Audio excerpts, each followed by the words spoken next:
all verdens land og rike er det du driver med? Driv og driv, fru Blom. Jeg henger noe bare her, jeg.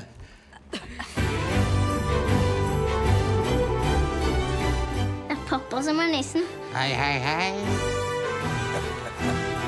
Alt dette nissestyret ødelegger hele jula for oss. Blir det ikke jul, pappa? Jo. Nei! Mamma høres jo litt irritert ut.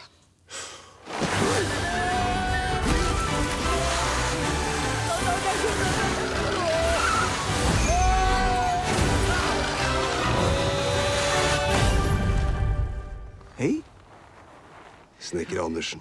julenissen. Går an å tulle litt. Jo, akkurat.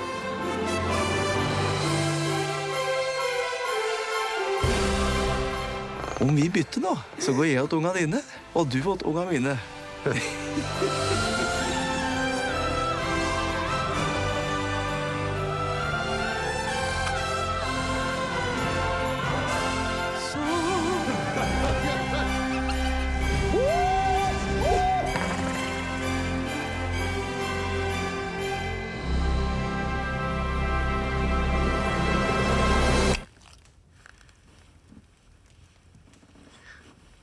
Ja, god jul.